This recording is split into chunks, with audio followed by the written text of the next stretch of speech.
ఇవ్వడం జరిగింది. ఇక్కడ ఫిర్యాదుల గురించి కూడా గౌరవ వక్తలు మాట్లాడారు. మనకి ప్రజా ఫిర్యాదుల విభాగం అనేది government of Andhra Pradesh already launch చేయడం జరిగింది. ఇందులో మీరు ఎక్కడ దూరంగా వెళ్ళాలి, లేదంటే చెన్నై, రాజమండ్రి, లేకపోతే ఢిల్లీ అలాగే మాట్లాడడం జరిగింది. సో అటువంటి సమస్యలు, ప్రజలకి ఇబ్బంది కలిగే సమస్యలు లేకుండా గౌరవ కలెక్టర్ గారి అధ్యక్షతన మనకి ప్రజా ఫిర్యాదుల విభాగం అనేది ఉన్నది. దానిని ప్రజలు వినియోగించుకొని ఎలక్ట్రానిక్ రూపంలోనైనా, ఇంటి దగ్గర నుంచి ఒక ఈమెయిల్ రూపంలోనైనా ఇవ్వచ్చు. ప్రజలు ప్రత్యక్షంగా మన కలెక్టర్ గారి ఆఫీస్కి వచ్చి అక్కడ ఫిర్యాదు రూపంలో అధికారులే వచ్చి దాన్ని విచారణ చేసిన దాన్ని మరియు గవర్నమెంట్ వారు పరిశీలించిన తర్వాత ప్రాబ్లము లేదా సమస్యని అడిగారు వారికి మళ్ళీ ఎకనాలజ్మెంట్ కూడా పంపించడం జరుగుతుంది. సో ఇప్పుడు ప్రజలు ఎక్కడికో వెళ్ళి అక్కడ ఫిర్యాదు చేసి అక్కడే చేయాలా అనేది అయితే లేదండి. తర్వాత ఇది మాకు గవర్నమెంట్ పరంగా ఉండేది. ఇక్కడ యూనిట్ పెట్టేవాళ్ళు ఎవరైతే ఉన్నారో, ప్రాజెక్ట్ పెట్టేవాళ్ళు కంపల్సరీగా గౌరవ వక్తలు చెప్పారు, టోల్ ఫ్రీ నెంబరు ఒకటి కంపల్సరీగా క్రియేట్ చేయండి. దాన్ని కంపల్సరీగా క్రియేట్ చేయమని మేము ప్రాజెక్టు ప్రతినిధి వారికి కూడా చెప్పడం జరుగుతుంది. ఇదే విషయాన్ని ఆర్డర్ రూపంలో ఏదైనా వచ్చినప్పుడు, అంటే పొల్యూషన్ కంట్రోల్ బోర్డు ద్వారా కానీ, మినిస్ట్రీ ఆఫ్ ఎన్విరాన్మెంట్ ఫారెస్ట్ ద్వారా కానీ వచ్చినప్పుడు ఈ టోల్ ఫ్రీ నెంబర్ ద్వారానే ఎంతటి వాళ్ళకైనా సరే వెళ్ళి ప్రజల యొక్క సమస్యను ఫస్ట్ వినాలి. విన్న తర్వాత వెరిఫికేషన్ జరగాలి. వెరిఫికేషన్ జరిగిన దానికి ఆ సమస్యకి పరిష్కార దిశగా చూడాలి.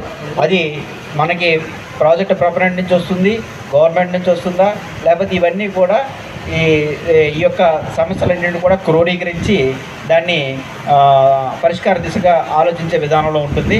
తర్వాత ఈ యొక్క వివరణలు ఎవరైతే మనకి ఇచ్చారో వీటిలన్నింటినీ క్రోడీకరించి మినిట్స్ రూపంలో మరియు మనకి వీడియోగ్రఫీ ఎలక్ట్రానిక్ రూపంలో ministry of environment and forest,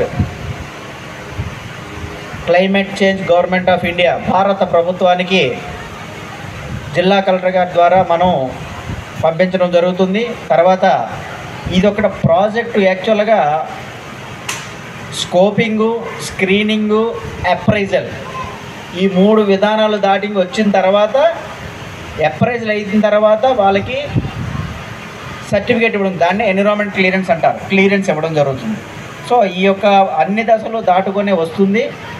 ఈ అభిప్రాయాలన్నింటినీ ఇప్పుడు ప్రజలు చెప్పిన అభిప్రాయాలని ఏదైతే డ్రాఫ్ట్ మనకి ఇచ్చారో ప్రభావిత అంచనా రిపోర్ట్లో పొందుపరిచి ఫైనల్ ఈఐఈ అంటారు. సో అది ముగింపు ఈఐఈ అని కూడా మినిస్ట్రీకి సబ్మిట్ చేయడం జరుగుతుంది. తదుపరి మినిస్ట్రీ పరిశీలించి దీని ద్వారా మీటింగ్ పెట్టి అన్నిటినీ కూడా చూసుకొని ఎన్విరాన్మెంట్ క్లియరెన్స్ ఇస్తుంది. ఎన్విరాన్మెంట్ క్లియరెన్స్ ఇచ్చినంత వరకు ఎటువంటి ప్రాజెక్టు ఇక్కడ స్టార్ట్ కాదు. Environment clearance first pre requisite, ఆ తర్వాత నుంచి కార్యకలాపాలు స్టార్ట్ అవుతాయి. సో ఇదంతా ప్రాసెస్.